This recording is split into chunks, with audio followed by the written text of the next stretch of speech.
उद्या जर समजा तो म्हणला 100 लोक तुझ्या घरी पाठवतो, आम्ही घरात राहतोय, आमच्यावर असं काहीतरी झालं तर याला कोण जबाबदार आहे? औरंगाची औलाद म्हणणं, शिवाजी महाराज तुझ्या आईचा बाप सॉरी आईचा नवरा होता हे म्हणणं, ह्याच्यापेक्षा दंगल घडवणार दुसरं अजून काय अपेक्षित आहे तुम्हाला? आईबद्दल बायकोबद्दल एकदा अश्लील बोललं जातंय. मी महिला आहे, विनयभंगाचा कलम दाखल करा अशा तर माझी मागणी आहे. टिपू सुलतानचा फोटो लावला म्हणून FIR दाखल होते आणि औरंगाच्या औलाद तू शिवाजी महाराज तुझ्या माईचा नवरा होता हे म्हणल्यावर व्हायला तुम्हाला एवढा वेळ का लागतोय? 192 कलम आहे ना, हे दंगल घडवण्यासाठी. औरंगाची औलाद म्हणणं सर मी बोलते काय औरंगाची औलाद म्हणणं, शिवाजी महाराज तुझ्या आईचा बाप सॉरी आईचा नवरा होता हे म्हणणं, ह्याच्यापेक्षा दंगल घडवणार दुसरं अजून काय अपेक्षित आहे तुम्हाला? का संदिग्ध आहात तुम्ही? काल ह्यानंतर सुद्धा 2 फोन आले, दोन्हीमध्ये आईबद्दल बायकोबद्दल एकदा अश्लील बोललं जातंय. मी महिला आहे, विनयभंगाचा कलम दाखल करा अशा तर माझी मागणी आहे. आणि हे जे आहे ना, ही FIR घ्यायला एवढा वेळ जर लागत असेल ना, उद्या जर समजा तो म्हणला 100 लोक तुझ्या घरी पाठवतो, आम्ही घरात राहतोय, आमच्यावर असं काहीतरी झालं तर याला कोण जबाबदार आहे? किती तास झाले या घटनेला? आज 24 तारीख आहे, 22 तारखेला ही गोष्ट झालेली आहे. काय झालं आज पण आतापर्यंत काय केलं? म्हणजे एक कलम माहिती करून घेण्यासाठी एवढा वेळ लागतोय. काल आम्ही दुपारी तुम्हाला हे दिलेलं आहे. मला वाटत नाही की एवढा पण वेळ एखादं कलम म्हणजे जर मी लॉची स्टुडंट आहे, मी आता फक्त ऍडमिशन घेतलंय, BNSचं एक पुस्तक वाचल्यावर मला हे समजलं. आणि जेवढी माझी बुद्धी आहे ना, म्हणजे टिपू सुलतानचा फोटो लावला म्हणून FIR दाखल होते आणि औरंगाच्या औलाद तू शिवाजी महाराज तुझ्या माईचा नवरा होता हे म्हणल्यावर व्हायला तुम्हाला एवढा वेळ का लागतोय असं मला उत्तर पाहिजे सर. काय उत्तर? साहेब ही पत्नी म्हणून बोलते, तुम्ही अटेन्शन द्या तिकडे. नाही हे इग्नोरन्स आहे, हा सहन करणार नाही आम्ही. मी तुमच्याशी बोलते. 24 तासापेक्षा जास्त वेळ झाला. तुम्ही आमचा मोर्चा असला, आंदोलन असला की लगेच उचलता. ह्या कार्यकर्त्याला मागच्या महिन्यामध्ये 2 महिन्यापूर्वी उचललेला आहे. लगेच ह्याच्या घरी पोलिसांचा पहारा होता. अजून किती तुम्हाला मुख्य गृहमंत्र्यांच्या आदेश आले म्हणून सांगा ना हे अडवण्यासाठी. स्पष्ट बोला ना तुम्ही. अभियोक्ता लावा फोन, आता लावा फोन तुम्ही अभियोक्त्याला.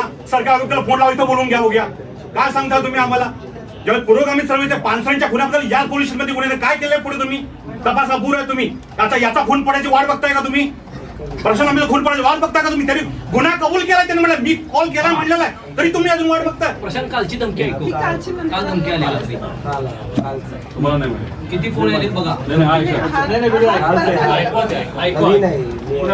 अजून त्याच्या कार्यकर्ते असतील धमकी द्यायला लागली.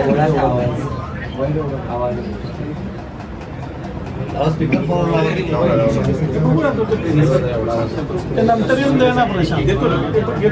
दादा FIR आज झाला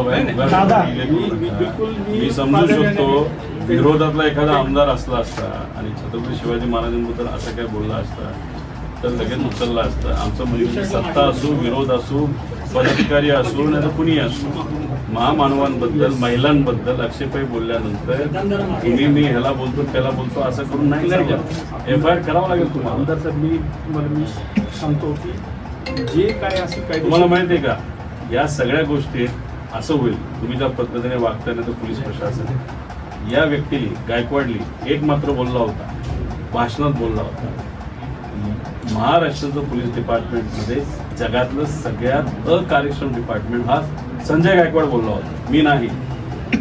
मग तुम्ही तशाच पद्धतीने कदाचित वागताय असं मला अनुभव आलाय दादांच्या बाबतीत.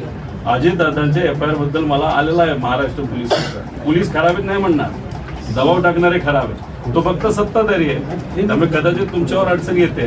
कुठे नाही मी दबाव करू टाका, गुन्हा दाखल करून घ्या ना. मग कायदेशीर तपास FIR करून टाका ना. आल्यानंतर कोल्हापूरमध्ये आल्यानंतर लोकांशी बोलल्यानंतर त्याचं जे काही ऑडिओ कोल्हापूरच्या लोकांनी ऐकल्यानंतर त्यांचं असं मत आहे की त्यांनी सांगितलंय जे पानसरेंचं केलं तसंच तुझं करणार. मग आता तुमचा तसेच ते ओपन केस आहे, मग त्या केसमध्ये आणि ह्यांनी जे सांगितलं म्हणजे तो जो 2015चा दुर्दैवी गोष्ट घडली, मग ह्यांचं काय लिंकिंग आहे का हे आपल्याला नाही. असं काय करायचं FIR जी जे आहे FIRच्या अनुषंगाने आम्ही उठलो तर FIR नाही होणार, नाही होत. कालच झाला असता आम्हाला याचं पण कारण नव्हतं.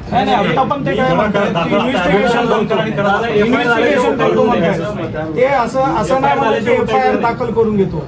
अर्ज दाखल करून घेतलाय असं म्हणताय. किती वेळ लागतो लागू दे ना दादा. आजी दादा 3 महिने झाला आला. एक दिवस नाही नाही, नाही आला. दादा खरगेंवरती दहशतवादी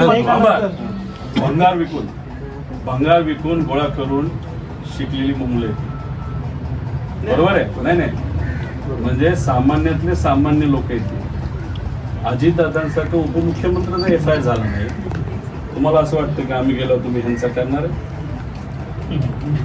मी सांगतो नाही नाही, होत कसं आहे अहो, मला एक दिवस काय तुम्ही वेगळं काय करणार नाही, सांगा. मी जे काय जे त्याच्यामध्ये जे- चुकलं काय याच्यामध्ये?